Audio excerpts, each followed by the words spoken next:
我们下期再见，毛方爱你哦。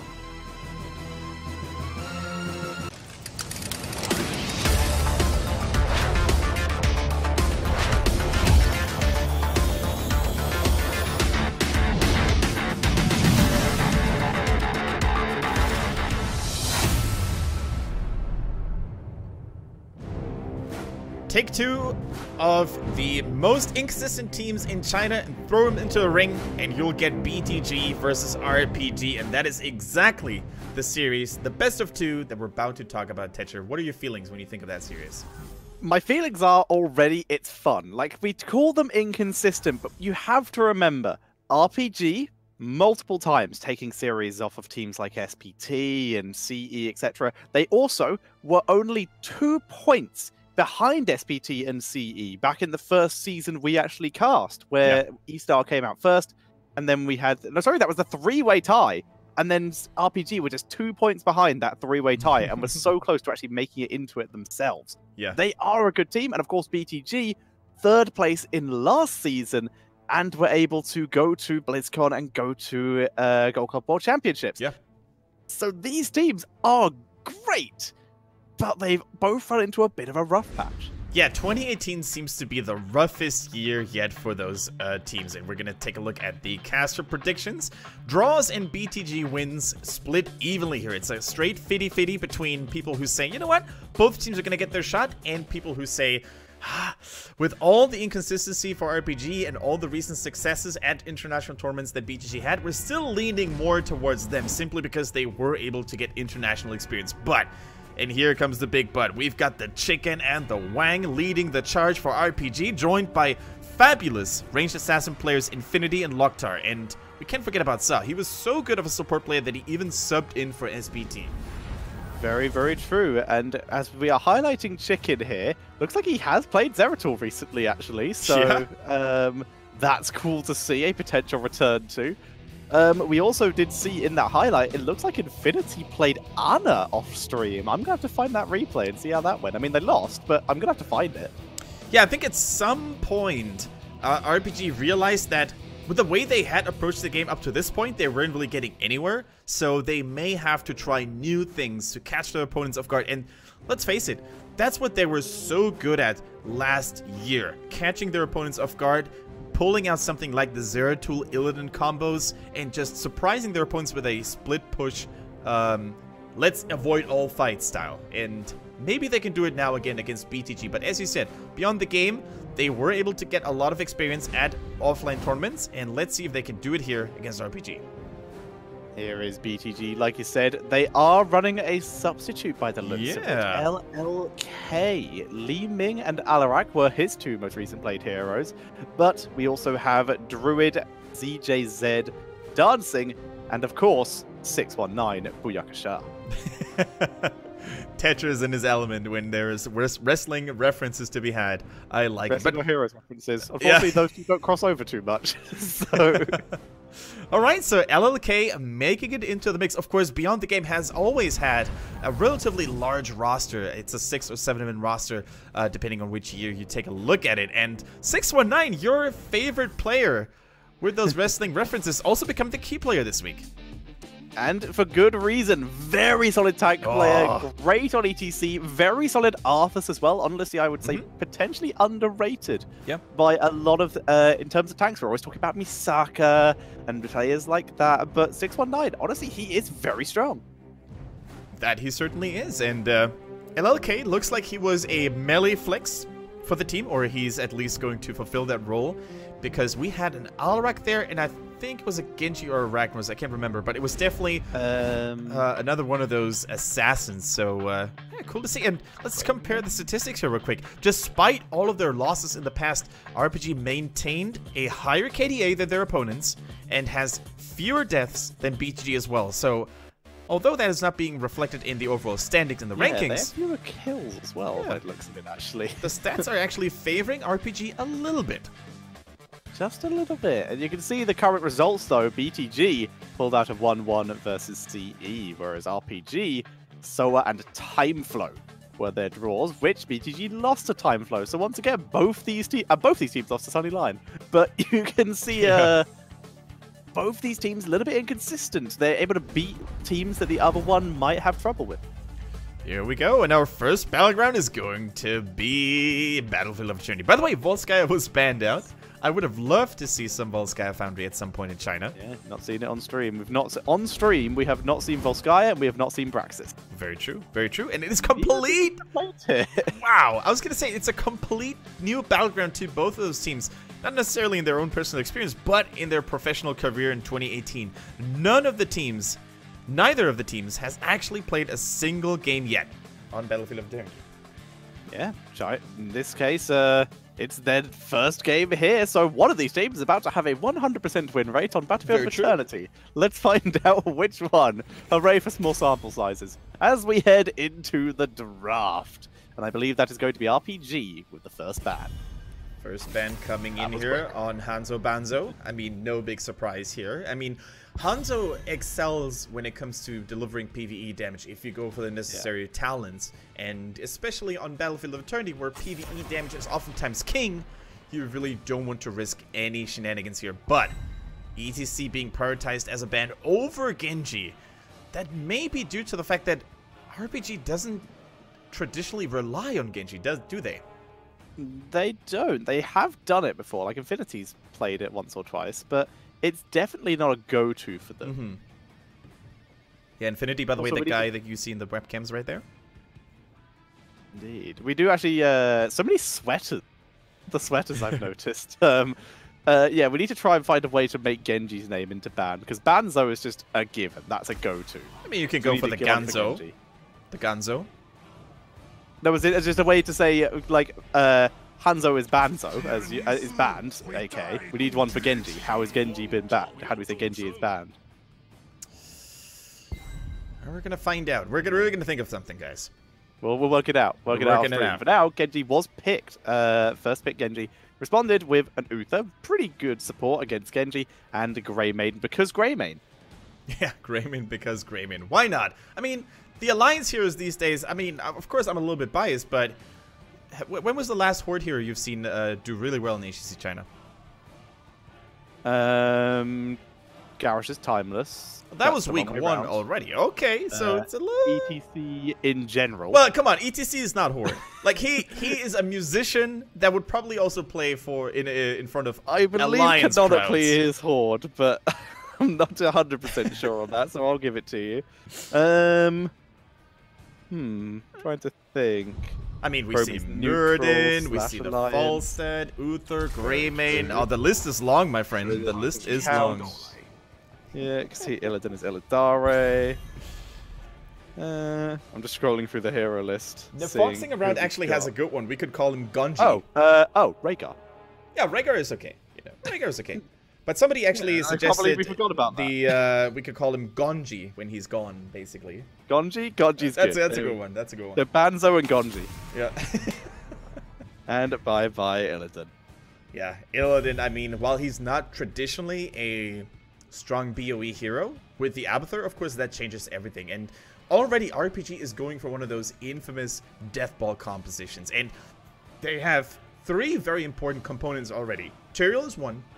You have massive shielding, and you have sanctification to keep everybody unstoppable and invulnerable. And then you have Abathur to immediately jump into whoever is needed, and Genji. So this is starting to get a little bit dangerous for BTG if they don't pick good disengage.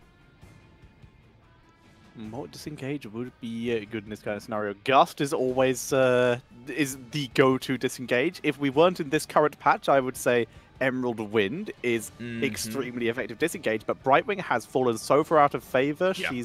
She's returned to Warcraft, and they already have Uther too. So exactly, that is already a double critical support. Damage Brightwing, full Q build, problem solved. So the thing is, if I were RPG, I would have considered an Arthas ban maybe, because what is the greatest threat to a lot of melees who hard engage onto your backline? An Arthas who doesn't go in, but who instead peels for the backline and slows your advantage. Exactly, it's very hard to deal with that kind of threat.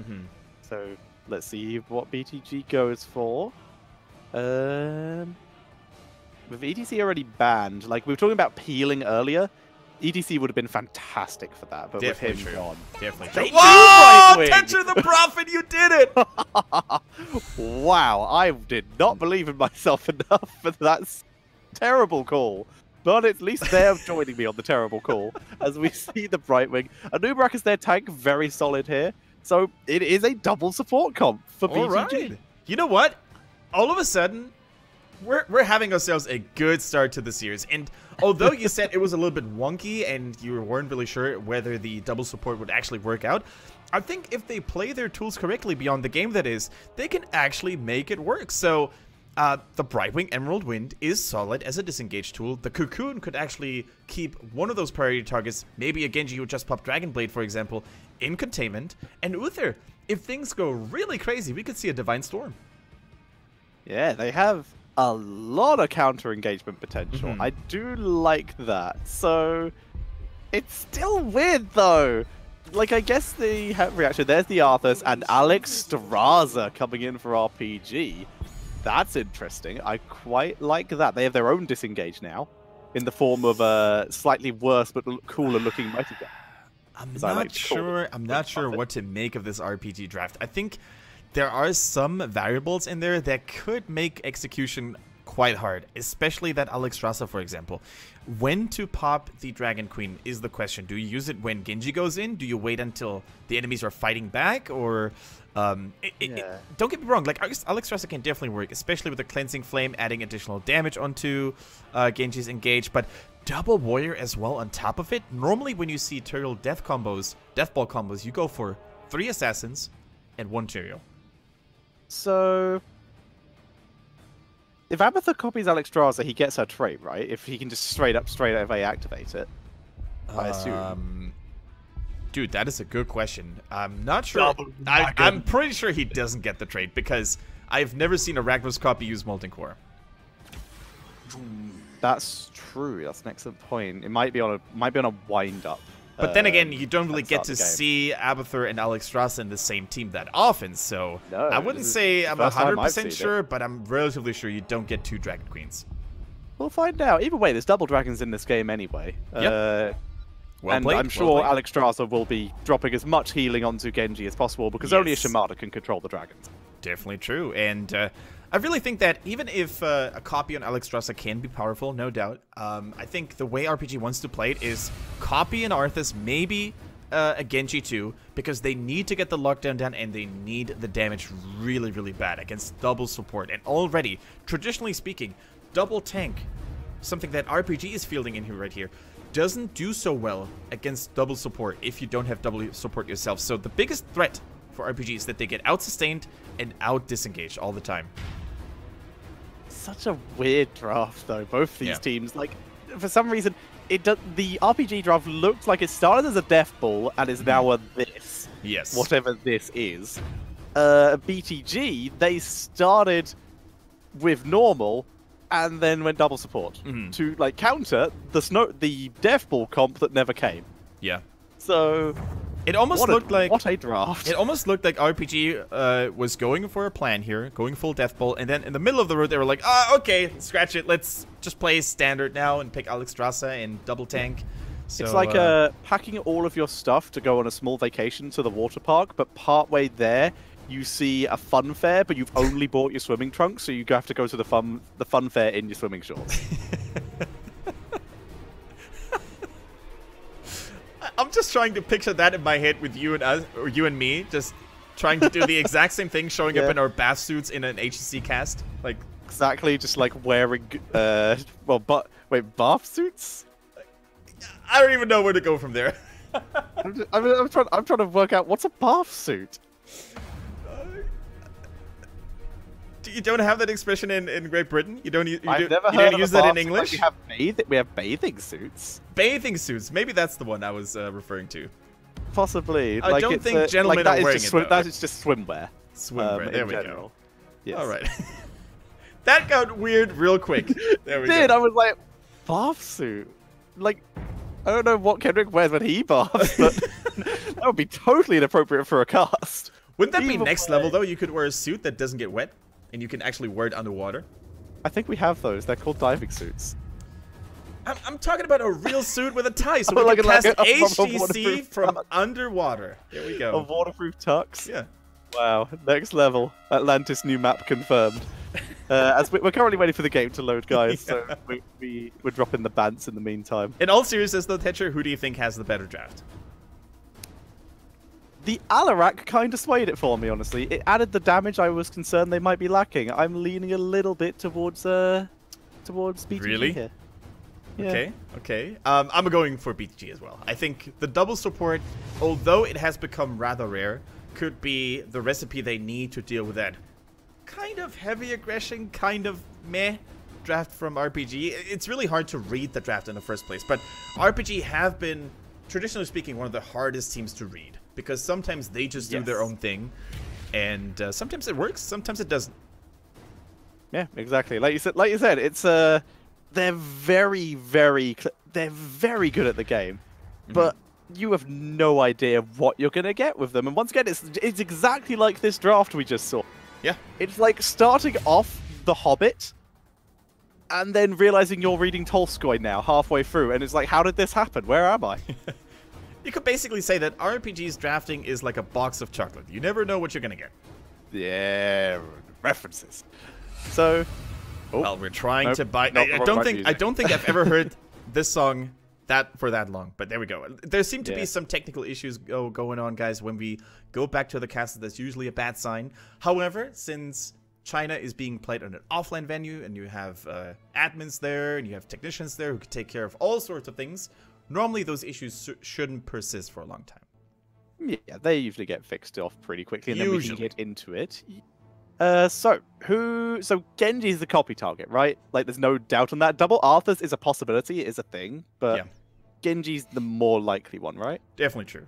Definitely true. If you hope to kill something, then you should definitely go for the Genji copy. That's for sure. But then again, they've got so many counter tools to deal even with double Genji. The Emerald Wind, the Polymorph, Uther Divine Shield if needed. So, all things considered, I still have to lean towards Beyond the Game there as well. Although, the Alarak, I mean, you mentioned how it's kind of iffy because it's so situational sometimes. But if you remember last season, there was a team, I think it actually was Beyond the Game, who played Alarak to perfection on Battlefield of Eternity, getting good combos into the Immortal Stuns over and over again.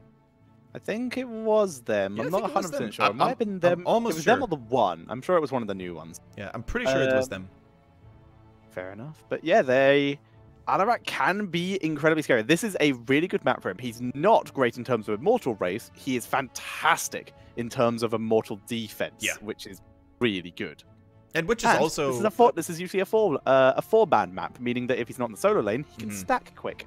Very true. Very true. And traditionally speaking, if you have an Alarak in your combo, then you don't even want to race in the first place. What you want to do, the playstyle you want to have, is you defend your own Immortal, you wait for the enemies to make a mistake, to maybe overstay their welcome, swap them in, basically unify all of your damage against that target, and then once you killed 1, 2, 3 dudes, you can then proceed to dealing with the Immortal. And yeah, let's see if that playstyle will be enough to really stall all the aggression that RPG has.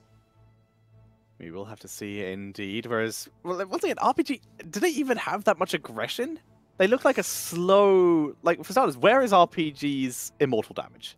Yeah. That is a very... I can't see it. I can't find it. So both teams may just end up defending and then poking in the middle, and then the double support is just going to out-sustain. Will win. Yes, but RPG will win if they do that, because they have Abathur. So they will have constant soak.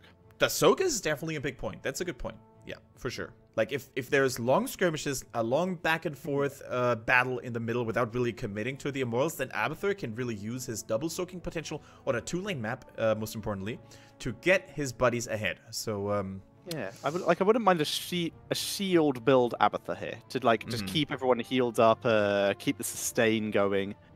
Right. That kind of stuff would seriously help, and also... attack speed is something Genji really doesn't need, so Adrenal Overload isn't too relevant. Yeah, definitely true. It could be a mine build, or it could be a shield build, as you said. Those two, I think, are the viable options. But as it is, ladies and gentlemen, we're finally ready. The problems have been solved, and we're diving into Battlefield of Eternity between Beyond the Game and RPG. And on the left-hand side, in the blue colors, we've got RPG. with Chicken. On the Alexstrasza, Wang on the main tank, Arthas, Sa playing Tyrael, Infinity on the Abathur, and Loktar on Genji. Maximum confusion by RPG. We'll talk about this in a second after we have introduced on the right-hand side. It is going to be Team BTG with Druid on the Brightwing, 619 on the Anubrak, ZJZ on the Uther, LLK on the Alarak, and Dancing is playing on the Greymane. Now, Tetcher, tell us why it is so weird to see Chicken on a support.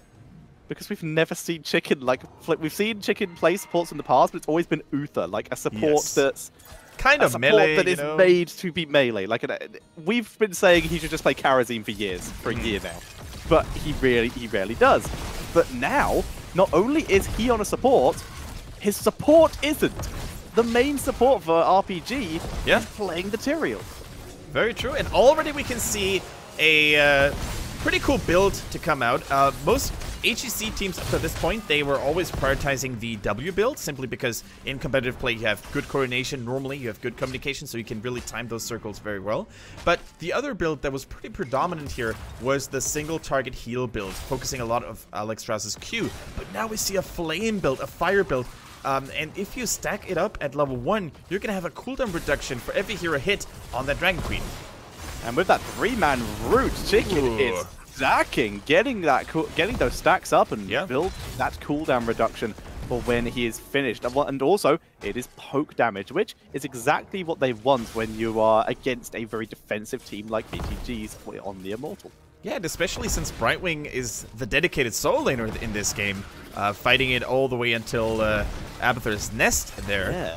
Uther is struggling a little bit if there's too much AoE damage applied. And what's really cool here is that without the second support, RPG can actually build up a lot of momentum, and maybe with that early game lead that they could establish, they're going to snowball from there, because they can't allow themselves to fall behind. If you fall behind with a team comp like RPG's, then you're basically never going to have enough damage to kill anyone at any given time. Really interesting idea that Tyrael is basically just hanging around in the center of the map and sometimes rotating to the lanes. Their solo laner is Abathur.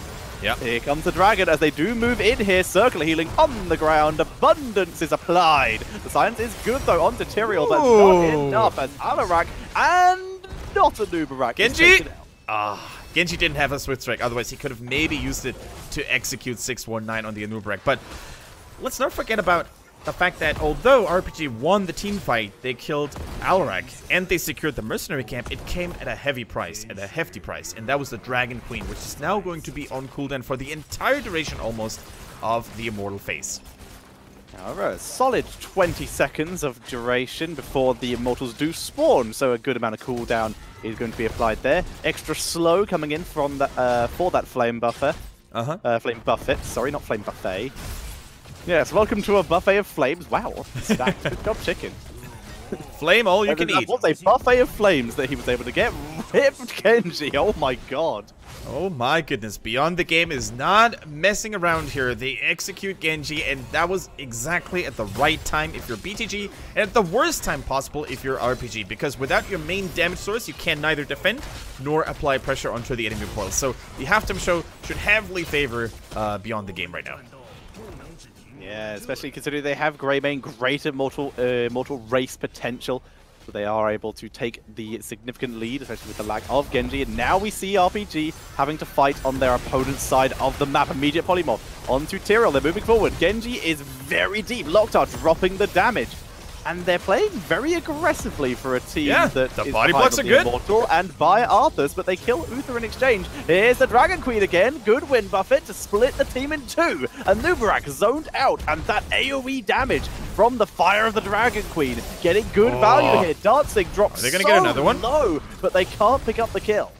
Yes, still, they really showed their opponents who's boss in that fight, basically. They had to use the Dragon Queen once again, and the Immortals are, of course, exposed a little bit, so even with Uther falling, Beyond the Game can actually continue the fight relatively soon. Now, it is Chicken exposed. He's Alexstrasza, no more Dragon Queen here, and he gets taken out immediately. That was not the way he had imagined things to run.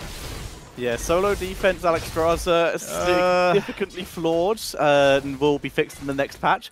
As we do see BTG taking the first Immortal of the game, but it did give RPG a bit of time to work it down to at least a half shield. Yeah. Also, Tetra, I want you guys to pay attention to Tyrael's build here. Greymane also going for the more teamfight center one, by the way, instead of the cocktail poke. But Tyrael really, for the first time, not going for the standard stalwart defender protection route, but going for more damage on his smite. Okay. Like, he's still gonna Justice for All because shielding is lovely. Yeah. But yeah, the Divine Vigor. If Smite hits the enemy, his next basic attacks within the next 4 seconds heal for 50% of the damage dealt. So it's a nice little sustain thing for Tyrael. It's all about self-protection here. Yeah, it's all about life leech and increasing his auto attack efficiency with the smite values. So let's see. Tyrael, in the meantime, we talked about him and we cursed him maybe with the Caster's Curse. He's trying to clear the minion wave, but due to the fact that he did go for Stalwart Defender, he cannot afford to play super aggressively. And down goes Arthas. He is very tanky, but unfortunately very unmobile. Also, you know the one talent I said that Abathur kind of didn't need to take? So here is Adrenal Overload. Dead in the middle of the shield build. Chinaman. Sometimes China just does China things, you know? Absolutely, and honestly, it's kind of great. Brightwing, by the way, full teleport build, because it's still fine. She doesn't heal that much, so any kind of little burst protection is going to be great for Alarak and Alarak and Greymane. Saw just arriving a little bit too late there. He would have otherwise tried to go for a cheeky steal. For now, though, by the way, Swift Retribution remains the talent of choice for Tyrael. Also, although we have a little bit of a different level 4 talent, the value provided by Swift Retribution, the attack speed increase, and of course the movement speed increase, is just too important and too valuable to be passed on. Exactly, and of course the attack speed increase will combine with that healing auto attacks he took on level 4. So lots of healing there. Yeah, definitely true, and let's not forget that this could actually be a potent tool on Battlefield of Eternity if you had heroes like Greymane, Vala, etc. in your team, but unfortunately for RPG, they don't really have the heavy hitters in their team, do they?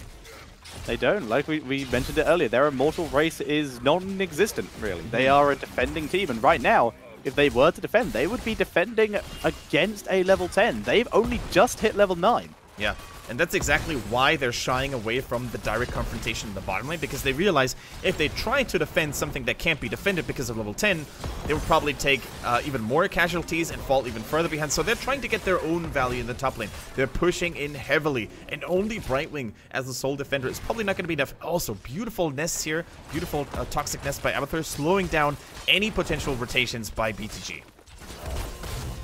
Sweet, but BTG, they are just going straight for the Immortal. They know they have the race, they know their opponents need 10, making the most of the time they have. They will probably get the halftime show, or very close to it before BG arrives. Yeah, they get quite close, but they are forced to back up thanks to Wang. Wang charging in. He definitely tried to keep the opponents at bay. The halftime show is already there, and only one hero, namely Alexstrasza, is currently firing on the red Immortal, but that takes a long time for the Queen of Dragons to really get it done. Yeah, nothing says... Well, to be fair, you'd think that would work. Nothing says damage output like Dragon, but in this case, she... Not in human form, yeah. The best poke. She is just dropping her E as much as possible and poking while staying near her teammates is the idea here. And you can see the constant shocking provided by Uther's level 4 talent, the Holy Shock. And, you know, slowly but surely, the old Paladin is going to get the job done. Yeah. Just wait a little, give him some time. It'll take ages, but he will do it. Like you said, nothing that can be done. However, oh, he got it! There we go! He got it. Chicken did surprisingly well, I will say. He actually got a reasonable amount of health off, considering he was alone. Yeah. But now RPG is in that uncomfortable spot where they have to send someone to deal with the Mercam. And once again, it is Chicken to do so. They are using their main support as some sort of DPS wave clear hybrid, which is not really what I would like to see on an Alexstrasza. I mean, to be fair, no one else is. No one else can, yeah. Their team, that's the thing. Alexstrasza is just... Oh. Uh-oh. The Dragon. Nice. It's another heal. Last second there. Wind buff it. Zar moving back in. There's the Sang coming back round. Oh. Really getting focused. The Emerald Wind. Oh, they got one! They still get it. ZJZ is the target as well. Dragon lands in thanks to the Cleansing Flame. And that is an RPG fight in every form. Absolute decimation coming in there. Absolute decimation and 100% raw chaos. That is what that teamfight was all about. Tyrael with the masterful baiting plays there, really buying so much time only to pop the Sanctification. But also kudos to Chicken on that Alexstrasza, really buying so much time using the Dragon Queen form in perfect synchrony there, dropping another heal in the Dragon form and really keeping Saw alive and allowing and initiating the big plays. That duel that just happened was very interesting. Tyrael also able to escape with no health and no mana.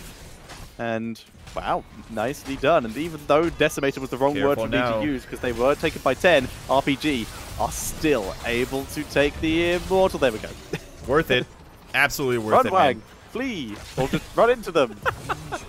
I think yeah, he wants to die so he can respawn quicker. Exactly. He wanted to respawn quicker, and I think our BTG actually tried to not to kill him. Like, they literally were lowering the damage, but unfortunately Anubra can tell his beetles to stop attacking.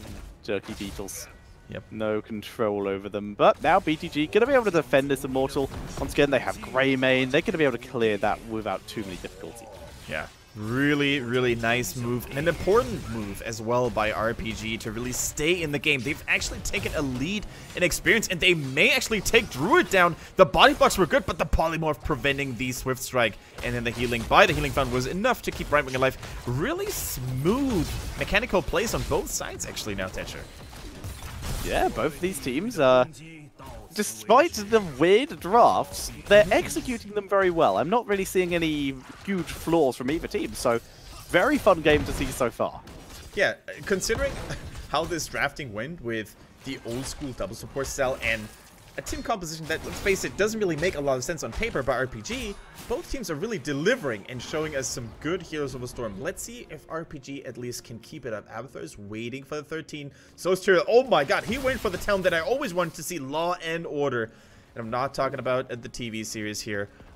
It's such a cool talent because it has interaction built in. So you basically lower the cooldown of Righteousness for every target hit by Smite. And then you increase the damage of your next smite the more targets you hit with Righteousness. So it's like an interactive talent, and I haven't really seen it in competitive, but I'm really excited to see how much damage he can actually get with it. I mean, it's really, for starters, it's great for group up teams, which is exactly what they got. However, Genji deflects with a strike, he gets out.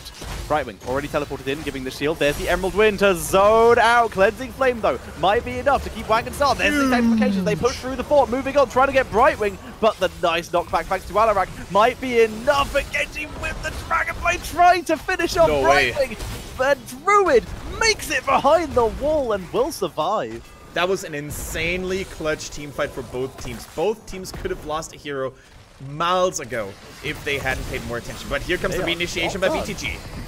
The double silence was good. We saw a nice shrink, a nice pacify onto Alarak to prevent the damage from the counter-strike here as they keep moving forward. Dancing is the target, but they can't do it. Wang getting polymorph. Sar drops low. Good shield and healing, but finally taken out. Trait value, though, could be used. He gets the kill. Beautifully done. It's a 1-for-1. Damage is lacking now on the side of Beyond the Game with Greymane out of the equation, and Loktar is still alive. Could get supported by Abathur, but she's currently sitting on Alexstrasza. And Alexstrasza is now in a rough... is about to get fried as he's taken out by BTG. I don't know what a fried dragon tastes like, but that wasn't pretty. That wasn't pretty for Alexstrasza. Maybe. Maybe. Oh, that was such a cool fight, Tetra, though. So many low HP escapes on both sides. Genji, by the way, Loktar really providing those life-saving deflects, really keeping himself alive for so much longer than anticipated. It really, really was, and Tyrael value in that fight. Actually, I will say, sensing a slight issue with the talent, the Law and Order he took. Second that Abathur clone died, he was getting less value. Yeah, very true. And also, I do want to highlight this. You pass on Holy Ground, Tetcher. One of the most impactful talents at level 13. The fact that he didn't take it and instead took Law and Order, a talent that I've never seen in competitive Chinese Heroes of the Storm. Remains to be seen how good that can be. For now, Wang is in a lot of trouble. Wang steps out the abundance, but here's the Dragon Queen. Here, they're moving in. This nice cleansing flame will keep Wang alive. In comes Genji, who immediately gets put into that cocoon. Sorry, that was Genji clone. As they move in, beautiful invocation. Good fight for RPG. Moving forward, trying to finish off 619 with the Dragon Blade. He gets it, and Eyes in the Dark is cancelled out, giving Loktar Eyes on his next target. Uther dropping 2, and RPG take yet another fight. And ladies and gentlemen, that was a clean triple kill in favor of RPG. They're going to take this Immortal, and if they time it smartly, they can even go for the Mercenary Camp right next to them. And we do want to highlight a couple of cool interactions here. Brightwing actually doing a formidable job pushing everybody out of the healing circle from Alex. So we actually get to see it here again, Tetra. We saw that really nice cocoon onto the Genji clone here. Yeah. The dragon immediately polymorphed, is already huge here. And Brightwing, little bit zoned here, not able to do too much, no teleport available. And everyone is forced back into the base. Here we go. The Mercenary Camp was taken as predicted, and now there comes a 50% shield Immortal pushing in the top lane. 16 is here. Abathur continues to do his nasty business in the bottom lane, using his body to soak and assist his teammates at the same time. Let's take a look at cooldowns here. Dragon Queen should still be on cooldown. It has a very, very long 3-minute cooldown, actually, I think. And not for much longer though. Ticking can land those keys, and he did take the longer duration, so consistent dragon. And the Cleansing Flame is ready. Very important here as well. They're just going to have to wait for the Sanctification before they fully commit. Oh, they have double Tyrael, and that's such Infinite is moving in, and he's alive. Okay, I thought he was gone. Cleansing Flame is dropped. Might as well heal the Abathur copy. Not much else to hit here, as they continue to move in to try and guarantee themselves that key. Here we go. The copy is down. Wang takes a lot of pressure here as well. But the keep has fallen. The Immortal is still fighting. Arthas gets silenced and blown to pieces. The Emerald wins, zoning everyone out. Loktar is left almost completely alone here. He's being Dragonblade gets killed off by dancing here. Flee, chicken, flee! He has nowhere to go, though. And the dragon is taken out by the fairy dragon. The Immortal does a lot of damage, though. It is still alive as well, and as you said, blowing the core down to 50% health. That is huge. They actually have to send somebody to defend that. And Sa, I think he's just trying to delay the inevitable, because BTG, they could smell the blood in the water and try to get something done in return. Yeah, I mean, Sa, he was able to escape, the only surviving member outside of Abathur there. See the Emerald win, forcing Loktar far away from that sanctification. And once again, Druid, value Brightwing play in this game. Yeah, Druid and Dancing, the Dancing Druid, if you will. They really turned this team fight around. The Brightwing, as Tetra said, was game-changing, or team fight-changing, I should say, but also the kill by Greymane. So important to really prevent Genji from escaping. And now, did you see the Tyrael copy to begin with? I'm not really sure why he went for the Tyrael copy. Why didn't he go for Genji? I know, like, trade value. Yeah. I was slightly confused. Yeah. Also, by the way, another thing we also forgot to mention, Genji is Shuriken build. Yeah, it's kind of old school.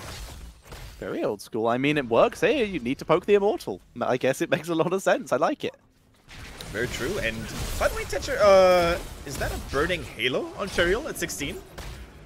I think it is. Because the Horadric Forging should have a blue outline. So this is the Burning Halo. Look at this. There it is. We see it here confirmed by Sa. So this is a unique talent that we haven't seen at all. But since he didn't go for other Druin's Might talents in the process, we don't really need the cooldown reduction provided by Horadric Forging. So Burning Halo, the way it works, you throw down your sword, and at Tyrael's location and the sword's location, you're going to have a burning fiery aura dealing AoE damage. And that damage is actually amplified once Tyrael teleports back to Druin. Now, teleport in, giving the shield and the vision. The other option for him would have been Smite the Wicked to get cooldown reduction on Smite, but that's not what he went for. Alright, now, Mercenary Camp pushing in the bottom. RPG's posturing up. They can play this slowly, though, because eventually the catapults will provide enough pressure for 1 or 2 members of Beyond the Game to deal with it. Ideally, Brightwing, because of the global. And this is actually, I like the positioning for RPG. I like it. They finally moved back, but they were actually positioning themselves in between BTG and the catapults to try and make sure they had to take an unfavorable position. Exactly. And now that they see their opponents, they can actually send somebody to apply a little bit of pressure onto the enemy Immortal, but they would rather stay safe and prevent the enemies from catching somebody off guard. They know their fight start. They know their team fight. Their comp is built around team fights. They're not gonna win if they try to race. So they, if they send anyone, it basically once again has to be Alexstrasza who can just poke from range. Yeah, this is very sneaky, but this is also a very patient play. And let's not forget that, as Tetra said during the draft, Abathur provides that constant experience income. So the sooner or later, RPG is going to get that 22, and that might be their moment to shine here with the Storm Talons in their favor. Storm Talons creep closer and closer, as Kendrick said.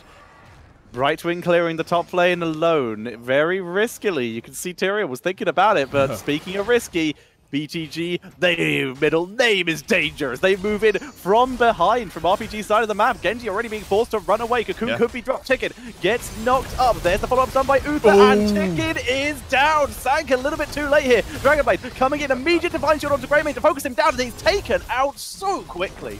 And that was exactly how Beyond the Game wanted to start the fight. Catch Alexstrasza out of position. She is a dragon, but she is not immortal. And then without the help of Chicken on the Alexstrasza, no Dragon Queen, no Cleansing Flame to save him, there was no way RPG could continue to fight. And now it's only Arthas and Abathur, two lonely heroes to defend the onslaught of BTG. No copy for this. If Wang goes down, this could be game. Wang being focused here. That's game. Transference not enough to keep him alive. Down goes the keep. 20 seconds until Alexstrasza comes back, and she cannot defend this alone. And as such, BTG will move on to the core. It's safe to say that if Arthas hadn't sacrificed himself, they still would have ended most likely, but maybe near the core he could have bought more time for his allies to arrive. But as it is, that one last solid engage by Beyond the Game won them the game, and they really, really deserved it. Well played. 1-0, RPG once again behind. That beautiful snipe on Alexstrasza so right good at the end, exactly what they needed. I always thought they were just going to cocoon her and all in, but Uther, once again, that weird wraparound positioning that was so risky by BTG really worked out in their favor. And the thing is, Genji actually spotted the angle, the direction of where our, Beyond the Game would actually hit them from. So the fact that Alexstrasza was still caught off guard, and the fact that Sanctification just arrived a millisecond too late is just so unfortunate for RPG. They could have really turned around if they had been a little bit more aware, and if their timing and the execution had worked a little bit better. But then again, the 1 second activation timer for Tyrael, I think there was only so quick a human can react to that. Yeah, exactly. He moved into position, hit his button, but at that point, it was too late. The damage and the focus from BTG was enough to kill off Chicken, and sometimes you can't save everyone. Exactly. However, we have to give RPG tons of credit, because I thought it was the worst draft I've ever seen. I'm gonna be honest with you. I don't think I've ever seen a weaker draft on paper in HGC China. However, they managed to execute it almost flawlessly with a couple of really neat team fights. In the end, just one mistake though in the late game, and it was lights out.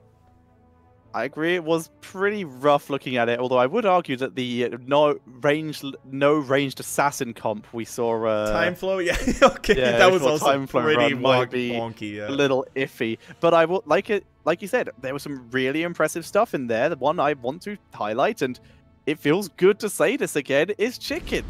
And not for the usual reasons of, oh, he's playing Zeratul again, or something like that, but that was really good Alexstrasza play. Sure, he died at the end, but he managed to play really well with that constant dragon build. Yeah, very, very true. I think the Dragon Queens were definitely on point, but Druid, man, that right wing, you actually raised your hand in approval.